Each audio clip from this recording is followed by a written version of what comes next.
Komið sæl og velkomin heim í stofu, ég heiti Bryndís Svavarsdóttir. Í dag, 10. júlí, er 4. sunnudagur eftir þrenningarhátíð og þema dagsins er samfélag syndaranna. Í lexíunni segir Jeremía, gerbreytið háttum ykkar og verkum og sýnið sanngirni. Pistillinn hvetur okkur til að dæma ekki hvert annað og í Guðspjallinu biður Guð okkur að vera miskunnsöm. Eins og áður hveti ég ykkur til að lesa textana í heild en við skulum byrja þessa stund á því að signa okkur og við segjum saman í nafni Guðs Föður, Sonar og Heilags Anda. Amen. Guðspjallið sem úr Lúkasi hljóðar þannig. Verið miskunnsöm eins og faðir yðar er miskunnsamur. Dæmið ekki og þið munuð eigi verða dæmd. Sakfellið eigi og þið munuð eigi vera sakfelld. Fyrirgefið öðrum og Guð mun fyrirgefa ykkur. Gefið og ykkur mun gefið verða. Góður mælir, troðinn skekinn, fleytifullur, mun lagður í skaut ykkar, því að með þeim mæli sem þér mælið mun ykkur aftur mælt verða. Þá sagði Jesús þeim og líkingu, hvort fær blindur leitt blindan, munu ekki báðir falla í gryfju. Ekki er lærisveinn meistaranum fremri, en hver sem er fullnuma verður eins og meistari hans.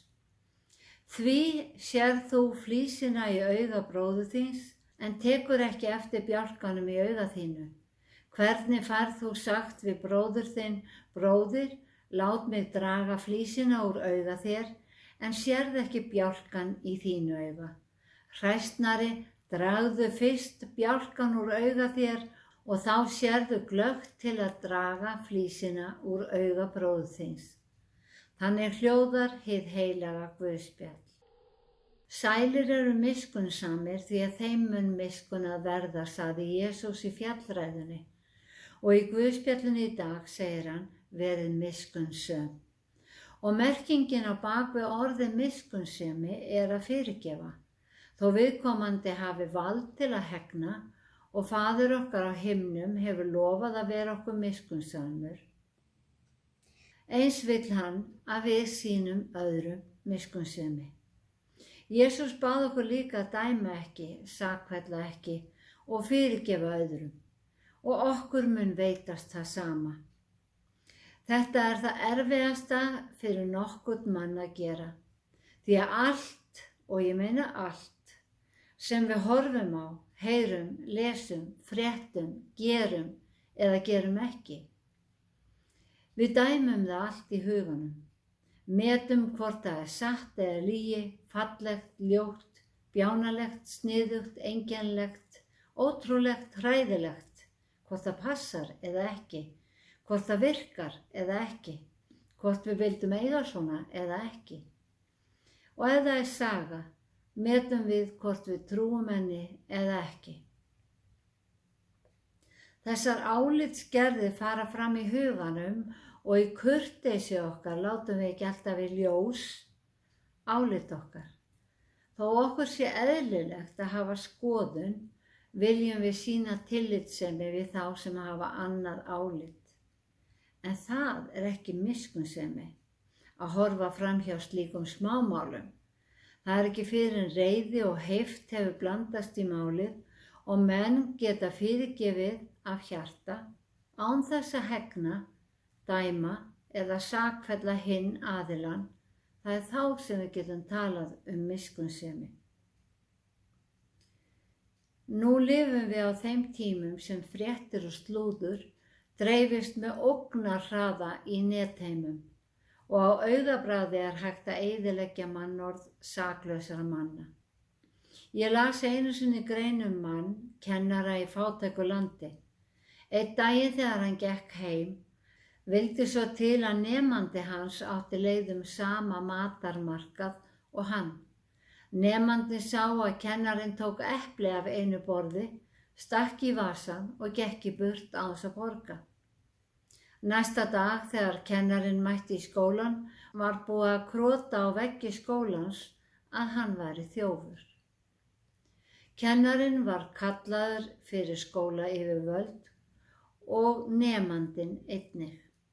En eftir nokkrar samræður kom fram að kennarinn var áskrifandi að einu epli á dag hjá þessum markaðssala og hann borgaði í lok mánaðar.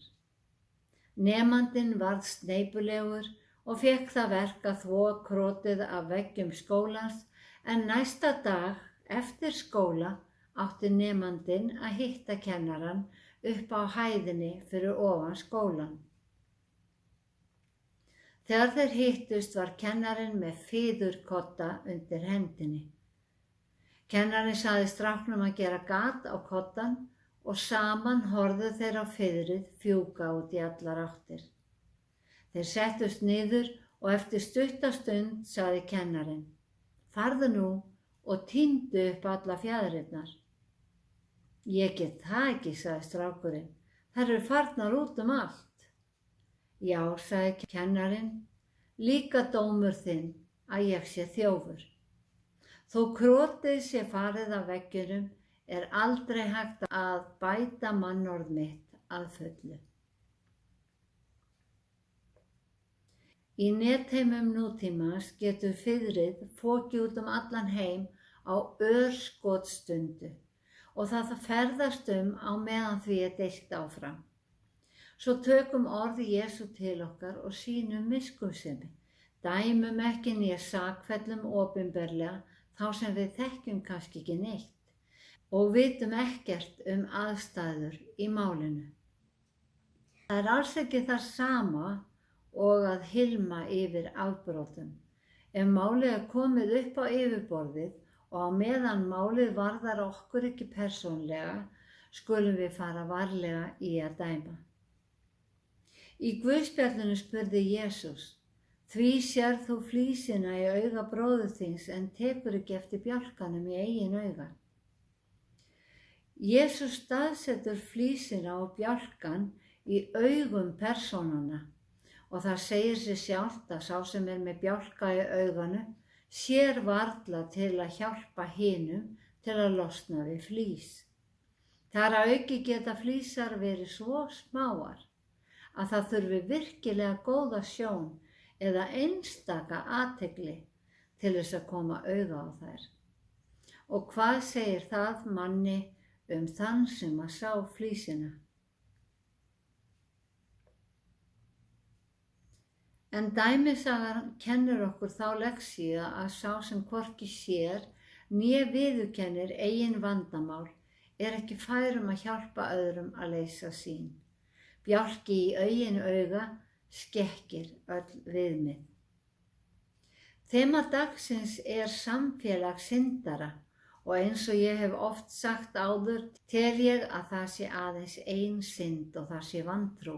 Samanber orði Jesú: "Syndin er að þeir trúðu ekki á mig." En syndarar heimsins eru margir og við lifum í þessum heimi vantrúar. Heimi þar sem allir þurfa að verja sitt og berjast fyrir sínu og ekki allir á heiðarlegan hátt. Í lexíunni sem fylgir þessum degi átti Jeremía að áminna Ísraelsmenn. Hann átti að segja þeim að bæta breytni sína og verk, gerbreyta háttum sínum og sína sanngirni í deilum, aðstoða náungan og hætta að elta aðra guði.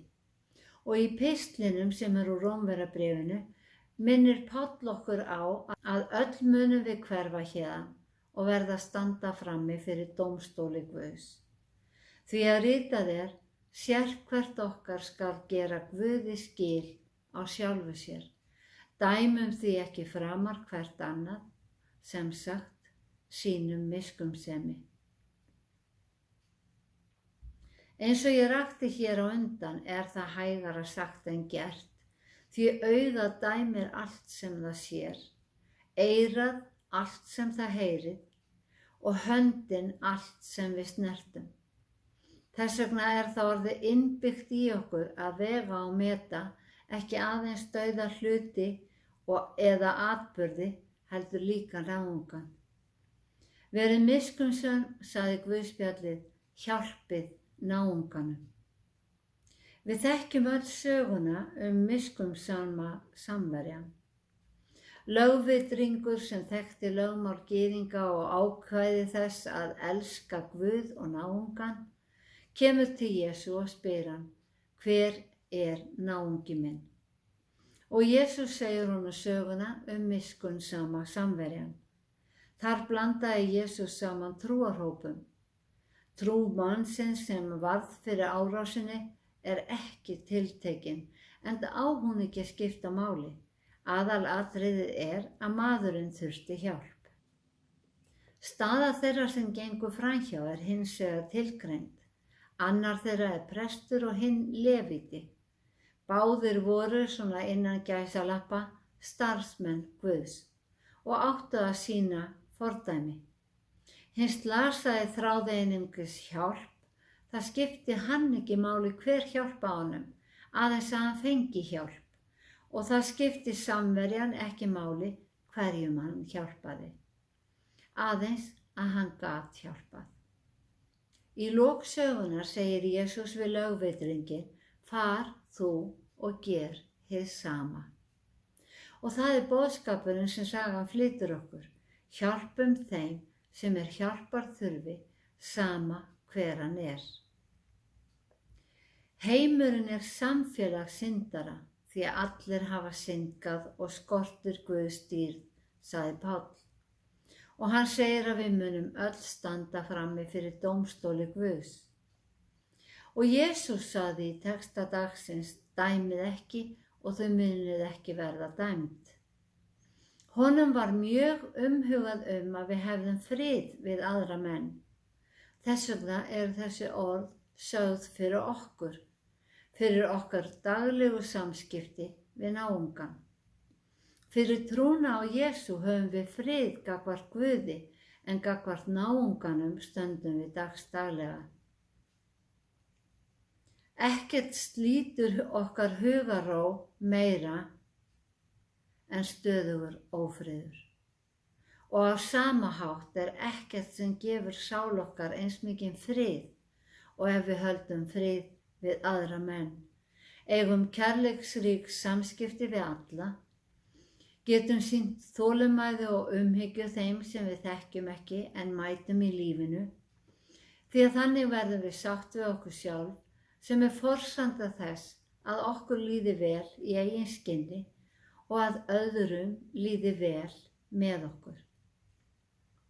Það mitt boðorð, sagði Jesús, að þið elskið hvert annað eins og ég hef elskað ykkur. Guð gefur okkur aðeins góð ráð og Guð biður okkur að vera miskunnsöm við aðra og fyrirgefa og okkur mun veitast það sama. Hann mun vera okkur miskunnsamur, hann ráðleggur okkur að vera skjót til sátta, fljót að fyrirgefa, vera kærleiksrík, elska náungan og friður Guðs mun fylla hjörtu okkar. Drottinn blessi þig og varveiti þig, Drottinn láti sína ásjónu lýsa yfir þig og sé þig náðugur, Drottinn upplyfti sínu augliti yfir þig og gefi þig frið. Í Jesú nafni, Amen.